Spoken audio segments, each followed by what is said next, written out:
Gesto de Gestão.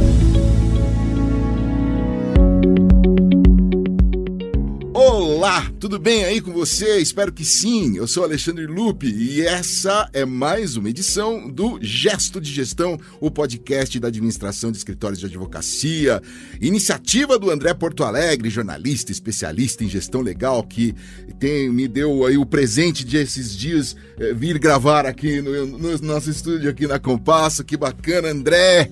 Escuta, você tá bem? Bem, tudo ótimo. E vir aqui é ótimo, né, Lupe? Eu acho que a gente tava sentindo falta desse ambiente, etc e tal. Muito bom. Eu ouvi na Rádio Corredor, corredor aqui do estúdio, Corredor do estúdio, que esse é o último podcast do ano e que você vai tirar férias, é isso mesmo? Não, assim você também já me denuncia para os nossos ouvintes. Não, a gente já começa com denúncia. Que folgado, esse cara faz um podcast de 20 minutos de 15 em 15 dias, vai tirar férias do quê, né? É um baita folgado, né? Mas esse é verdade, Lupe, esse é o episódio 26. E eu queria relembrar aos nossos ouvintes que há um ano nós começamos essa jornada e estabelecemos um cronograma de um episódio a cada 15 dias, né? Depois de um determinado momento, nós dois chegamos à conclusão que isso era o ideal e fizemos isso, né? Honramos esse compromisso, né, Lupe? Graças aos nossos fiéis ouvintes e a você, Lupe, que abriu as portas do estúdio para que a gente pudesse, presencial ou não, né? Presencial hoje, mas ou não, fazermos juntos o Gesto de Gestão. Agora é hora de preparar a temporada 2022 do Gesto de Gestão, né? E eu sei que você já tá pensando na próxima temporada e se depender de você, vem melhor ainda, mas... E as férias? Não são...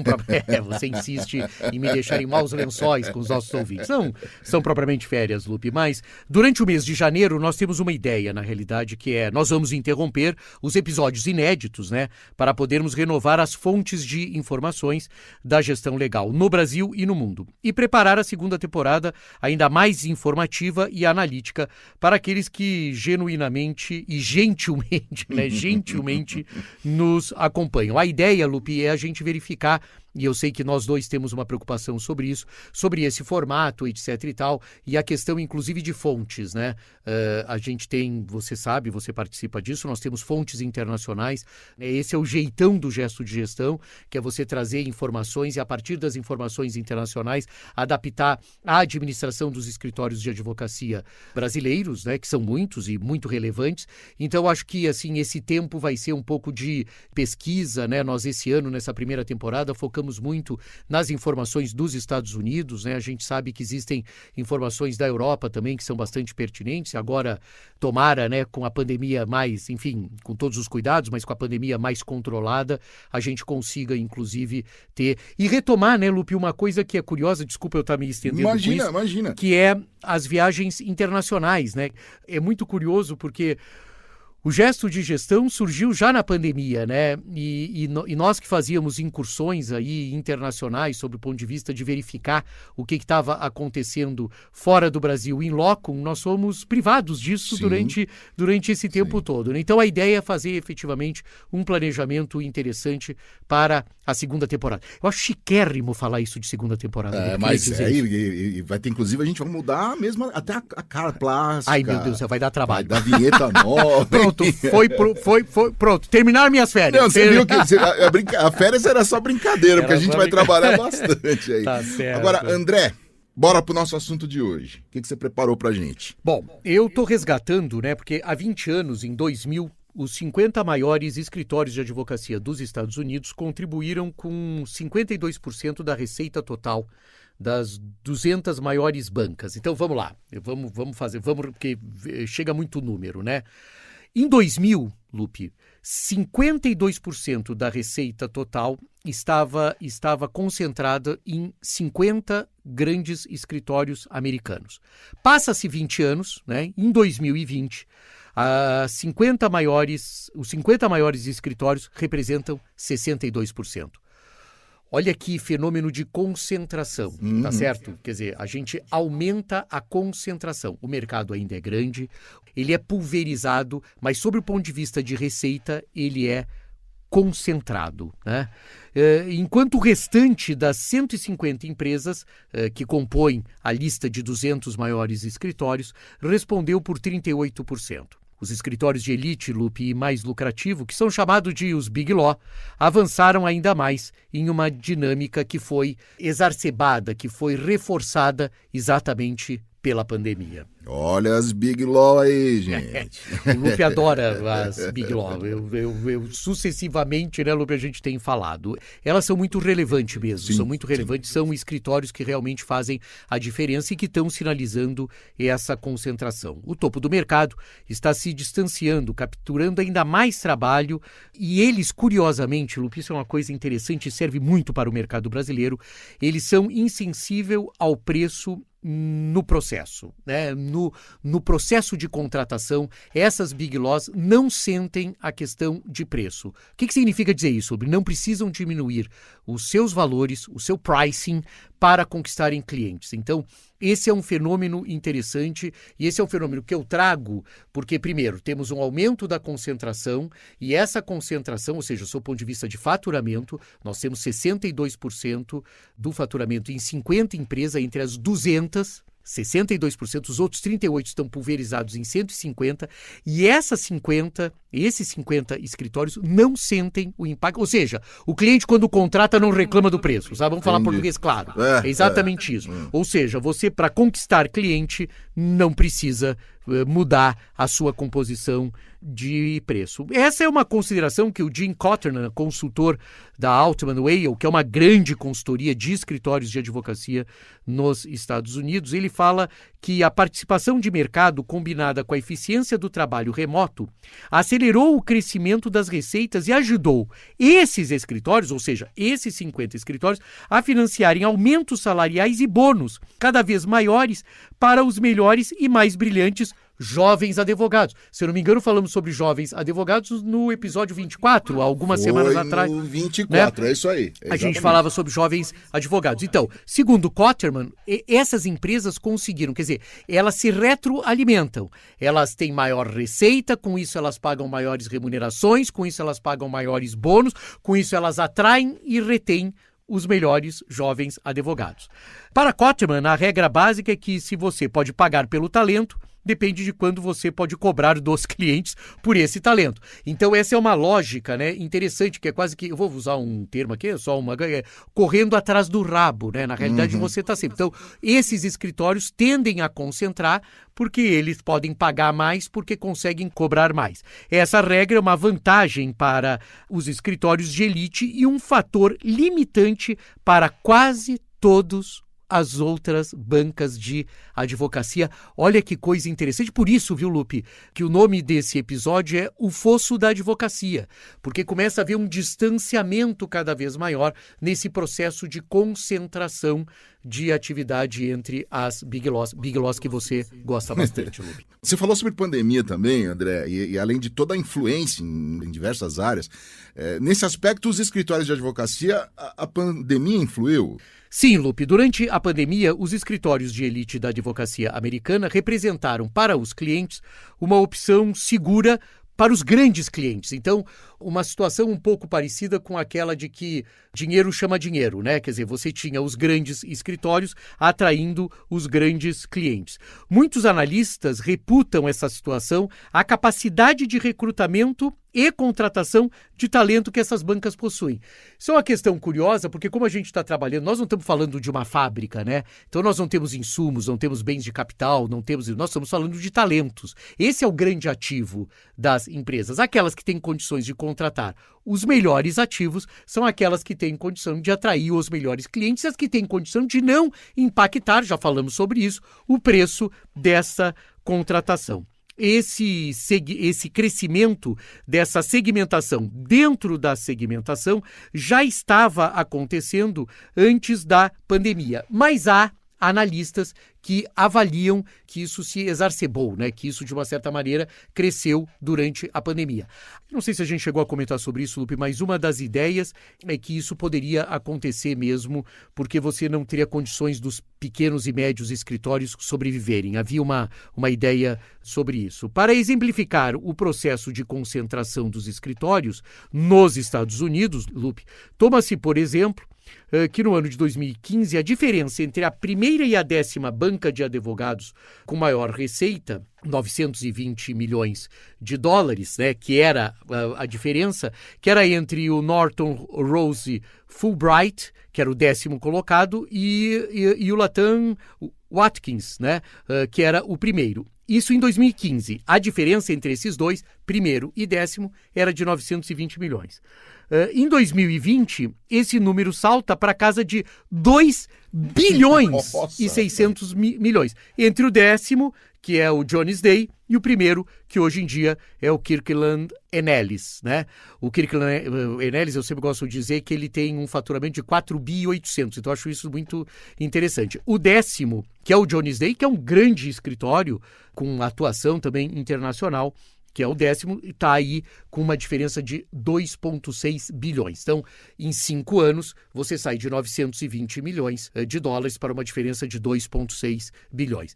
Sempre naquela ideia que o gesto de gestão traz, Lupe, um pouco a visibilidade disso, né? A gente tenta mostrar o que está. Então, a concentração não é uma sensação, a concentração não é uma percepção, não é um trabalho de marketing dos grandes escritórios. Entre os 10 escritórios, já existe esse tipo de diferença. Bom, eu só vou pontuar aqui, André, que a gente pode afirmar que é um processo de concentração da advocacia americana nos grandes escritórios. E sem dúvida nenhuma, e que vai para além desses números, né? É possível verificar outros fatores que contribuem com essa concentração dos negócios da advocacia entre os maiores escritórios americanos.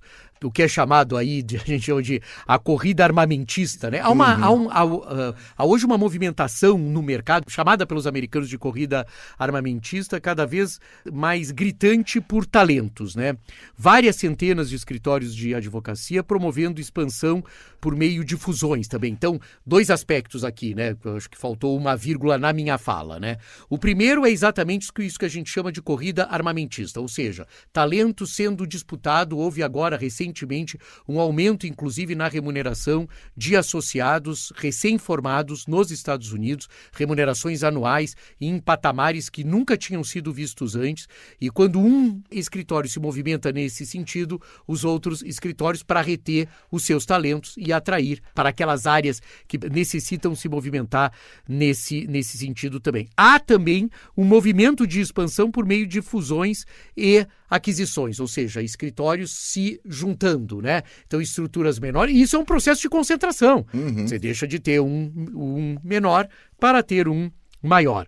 E resultados financeiros cada vez mais díspares e aumentos de preços constantes nas bancas líderes, né? Então você tem resultados que começam a ficar muito diferentes, né? Cada vez o pessoal da banda de trás faturando menos e o pessoal da banda da frente, né? Faturando mais. E aí tem uma questão, viu, Lupe, que é bastante sensível também, que é a pressão de diminuição do custo do serviço advocatício. Então acho que a gente tem que considerar que nas bandas de trás, vamos dizer assim, nos escritórios de médio e pequeno porte, você, para conquistar cliente, tem que, de uma certa maneira, fazer concessões no preço. Nos últimos anos, os escritórios do topo da pirâmide engoliram uma quantidade cada vez maior de participação no mercado, exatamente por conta desses processos todos, ou de contratações literais ou de aquisições. A pandemia aumentou esse fosso, motivo pelo qual a gente está falando sobre isso. Os 50 maiores escritórios americanos vêm canibalizando uma parcela cada vez maior da receita entre os 200 maiores. Desde a virada do século, as bancas com maior escala e uma base de receita mais ampla são as beneficiárias dessa movimentação. Então, o mercado que é muito ativo, Lupe, o mercado que é muito interessante, ele começa a sofrer, né? A gente achava, né, que isso poderia estar, essa diluição, essa pulverização, e pelos 50 estados americanos, a gente sabe das características desses estados, eles têm características, inclusive, da advocacia diferenciadas, mas a gente percebe como um fenômeno nacional deles, né? André, sempre que abordamos assuntos com essas características, né, eu fico com uma curiosidade que creio que é também dos nossos ouvintes. E o mercado brasileiro? Mas você gosta eu gosto de... Você gosta de me colocar nessa situação, né? Vira e mexe, você gosta de me colocar nessa situação. Impressionante. Bom, mesmo desprovido de dados analíticos capazes de sustentar e comprovar um comportamento semelhante, Lupe, ao mercado americano, o fenômeno da concentração de clientes e de receita em grandes bancas deve acontecer e estar acontecendo no Brasil, né? A carência de informações pode comprometer a identificação, mas a percepção sobre a crescente dificuldade encontrada pelos escritórios brasileiros para contratar advogados pode ser um indicador que o mercado está se consolidando em torno de grandes sociedades de advogados. Então, a gente não consegue, Lupe, ter essas questões tão claras, né? Por exemplo, como nós falamos há poucos minutos atrás, né? A diferença em 2015 de 920 milhões para a diferença em 2020 de 2,6 entre o primeiro de faturamento e o 10º de faturamento, como a gente faz nos Estados Unidos. É uma pena a gente não ter isso, mas há alguns indícios sobre isso, que é exatamente essa movimentação de candidatos cada vez mais frequente, né? Acho que falamos há alguns episódios atrás que eu citei que isso ficou um mercado de candidatos, né? Não é mais um mercado de advogados, é um mercado de candidatos, porque está todo mundo sempre se candidatando para uma melhor vaga. Esse é um fenômeno que pode indicar um tipo de concentração e que pode deixar pode acirrar essa percepção de fosso na advocacia, que é a proposta de reflexão do nosso gesto de gestão. André, a gente precisa reverter esse aspecto de poucos dados sobre o mercado brasileiro, né, que você sempre aborda. Mas enquanto somos carentes de informações de Pindorama, não somos carentes de gesto de gestão que o André, em todo o episódio, traz aqui pra gente. Qual é o gesto de gestão do último episódio do ano e da primeira temporada? Ó. Olha só, agora ficou chique, né? Bom, Lupe, não poderia ser outro senão o agradecimento, né? Agradecer é reconhecer uma contribuição, uma atenção, um conselho, uma ação. E não existe melhor gesto de gestão em um escritório de advocacia do que agradecer. Agradecer aos advogados, dos iniciantes na carreira aos sêniores e sócios, agradecer aos estagiários, agradecer às equipes de suporte administrativo, agradecer aos fornecedores tão fundamentais na construção e ampliação de insumos para o melhor exercício profissional, agradecer aos clientes que motivam todos os dias, aos ex-clientes que ensinam e aos futuros clientes que inspiram todo dia pela manhã os advogados saírem da cama, né? E enfrentar uma nova jornada na administração de escritórios de advocacia. Eu também quero aproveitar, Lupe, e quero agradecer pessoalmente, e em nome de toda a equipe envolvida no gesto de gestão, aos ouvintes, né? Desses 26 episódios dessa primeira temporada. Você gentilmente chamou aí, estou me sentindo quase que Netflix, né? Dessa primeira temporada. Todas as mensagens e principalmente os feedbacks foram fundamentais para a construção desse projeto. Por fim, quero agradecer imensamente ao Alexandre Lupe, meu parceiro, meu companheiro de bancada, né? Sem o qual esse gesto de gestão não seria o que é, eu não tenho dúvida disso. Em 2022 estaremos de volta, Lupe, com a segunda temporada, porque você já me impôs isso, né? Até as férias eu já perdi, etc e tal, já não tenho mais nem essa está em contrato. Pois é, não li. Vou pedir para os meus advogados revisarem esse contrato, né, Lupe? Precisamos revisar esse contrato, né? E vamos trazer essa segunda temporada com mais apuração de fatos e dados sobre a administração de escritórios de advocacia. Eu acho que o gesto de gestão, Lupe, é um agradecimento geral e até colocar na pauta nesse final de ano, é sempre um momento, mas em que está na pauta da administração de escritórios de advocacia agradecer. E agradecer em todos os sentidos. Aqueles que creem agradecem ao que creem, né? Os que não creem agradeçam ao destino, à sorte, etc e tal. Mas não pode deixar de agradecer. Mas eu acho que agradecer é um ato, é mais do que um gesto, é um ato de gestão. Obrigado, Lupe. Eu que agradeço, André. A gente começou esse podcast quando você trouxe a ideia aqui, sentamos, tivemos aí algumas entrevistas, poucas, mas muito boas, né? E essa aqui acabou a primeira temporada. Eu tô muito feliz por a gente ter cumprido essa temporada e de olho em 2022... Não é lá em Brasília, não. É no nosso gesto de gestão. Em Brasília a gente nem sabe o que vai acontecer. Deixa pra lá. Né? Agora, só para lembrar, você lembrou bem, eu queria só citar o primeiro episódio, é com Beatriz Dalpozo, CEO do Dalpozo Advogados. Uma entrevista interessantíssima que nós conseguimos fazer ainda presencial, né? A Bia, como pediu para ser chamada na época, veio e conversou, foi muito interessante. E o 12º episódio, que é com Fabiano Machado da Rosa, né? Fundador do PMR, pai de Porto Alegre, do Petri Machado da Rosa, um advogado também com uma trajetória aí e com um ativismo principalmente numa questão de inclusão, de diversidade, sobre todos os aspectos, assim, memorável, né? Eu acho que vamos ver, né, se no planejamento para 2022 a gente tem mais entrevistas, né? Mas aqueles que quiserem revisitar, vale a pena, são muito atuais. Ainda tanto a entrevista com a Beatriz Dalpozo quanto com o Fabiano Machado da Rosa. A gente se fala em 2022. Para você que tá ouvindo aí em 2050, não, a gente não tirou férias. Um beijo, obrigado Compasso pela força, pelo apoio aqui, também por produzir e distribuir o nosso Gesto de Gestão. Até o próximo. Gesto de Gestão.